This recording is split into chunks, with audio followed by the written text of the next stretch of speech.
श्री राधा मनोरंजन सामने चैनल के सभी श्रोताओं को मेरी श्री राधे। भगवान ने इस सृष्टि में जो कुछ भी बनाया है उसका कुछ ना कुछ महत्व जरूर है। यहाँ तक कि हमारे जीवन में जो हमें दुख होते हैं उनका भी हमारे जीवन में कुछ ना कुछ महत्व है, और वो अगर बहुत गहराई से सोचा जाए तो हमारे भले के लिए ही होते हैं। अब इस बात को और अच्छी तरह से समझने के लिए मैं श्री रामचंद्र जी के जीवन का एक छोटा सा प्रसंग आपके साथ शेयर करती हूँ और इनसे अच्छी तरह से समझने की कोशिश करते हैं। लेकिन उससे पहले आप मेरे चैनल को सब्सक्राइब कीजिए, बेल आइकन को प्रेस कीजिए ताकि आने वाली वीडियोस भी आप तक पहुंचती रहें।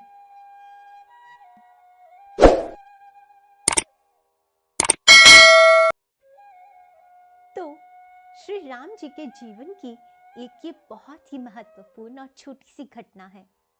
देखिए दुख कैसे भगवान को भी मोहित कर देता है।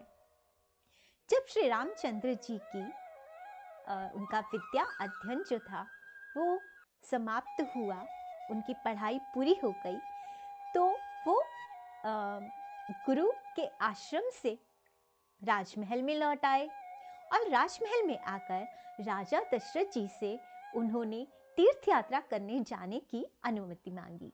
राजा दशरथ जी ने सहर्ष अनुमति दे दी और राम जी तीर्थ यात्रा के लिए निकल पड़े।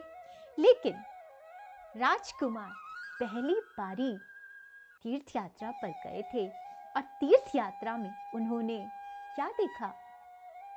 कई प्रकार के दुखी, पीड़ित, रोग ग्रसित लोग, अपंग लोग,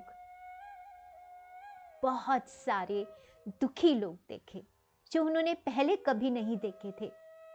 इन सब के दुख को देखकर भगवान अचंभे में आ गए, मोहित हो गए, चुप चुप रहने लगे, उनके बारे में सोचने लगे, खाना पीना छोड़ दिया, बस उन्हीं के बारे में सोचते रहते और इतना मोहित हो गए कि सूख कर कांटा हो गए।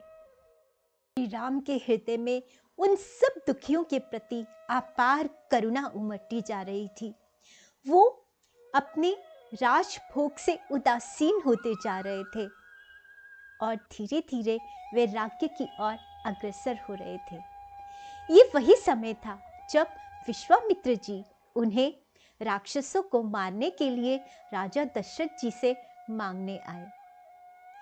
अब राजा दशरथ जी ने राम जी का ये सारा हाल जो था वो विश्वामित्र जी को सुनाया। विश्वामित्र जी को बताया तो वशिष्ठ जी को भी पता लगा।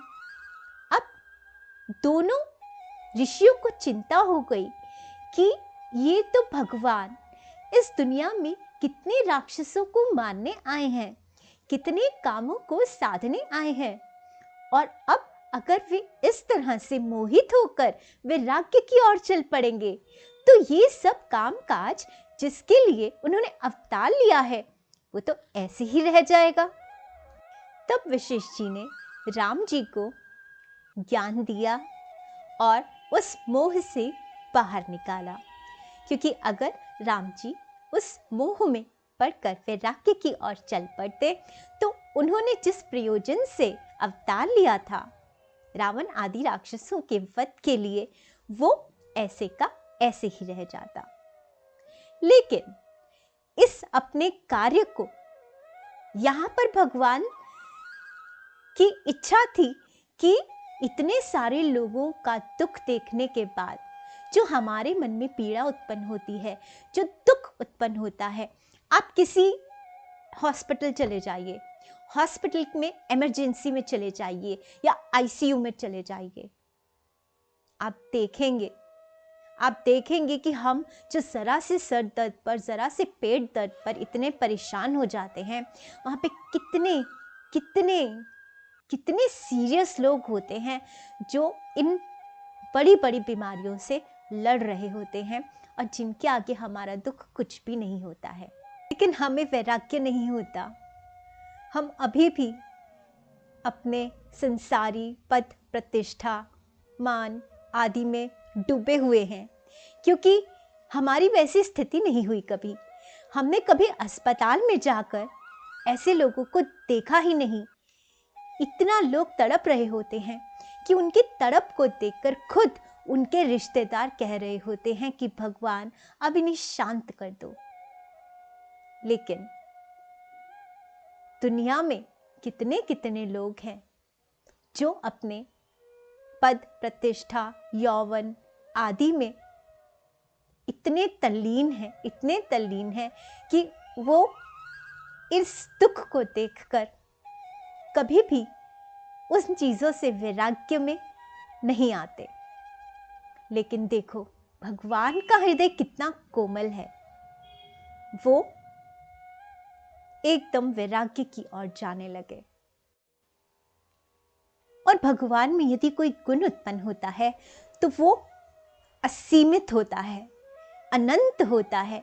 और यदि राम जी का वैराग्य बहुत ज़्यादा बढ़ जाता तो इसे पुनः समाप्त करना बहुत मुश्किल हो जाता। इसीलिए वशिष्ठ जी ने जो ज्ञान राम जी को दिया उसे वशिष्ठ गीता कहा जाता है। और यह केवल ज्ञान ही नहीं था, ये मोह से मुक्ति का एक रास्ता था। अब भगवान राम की ये लीला तो यहीं रुक गई। अब भगवान वैरागी नहीं हुए, बल्कि उन्होंने जाकर अपने सारे वो काम पूरे किए जिनके लिए उन्होंने अवतार धारण किया था। लेकिन इस लीला को पूरा करने के लिए वो फिर से सिद्धार्थ के रूप में आए और वही लीला फिर से रची। फिर से उन्होंने दुखियों को देखा, दीनों को देखा और उन सब शोकग्रस्त लोगों को देखकर उनके हृदय में वैराग्य उत्पन्न हो गया। उनके हृदय में ये बात आई कि इन लोगों का दुख कैसे दूर किया जा सकता है, और वो इसी खोज में निकल पड़े। और इसी दुख से उत्पन्न हुए वैराग्य ने उन्हें सिद्धार्थ से गौतम बुद्ध बना दिया। और इसी वैराग्य के माध्यम से उन्होंने हम सबको ब्रह्म ज्ञान का उपदेश दिया। उन्होंने हमें ये समझाया कि ये जो दुख है वो केवल पीड़ा नहीं देता, बल्कि इसे अगर सकारात्मकता से अपनाया जाए तो ये आत्मबोध का एक बहुत बड़ा साधन बन सकता है। तो भले ही दुख हमें अंदर से झकझोर कर रख देता है, दुख में हम बहुत दुर्बल हो जाते हैं, लेकिन यदि भगवान के मार्गदर्शन से चलें तो यही दुख हमारी आत्मा की सबसे ऊंची उड़ान बन सकता है।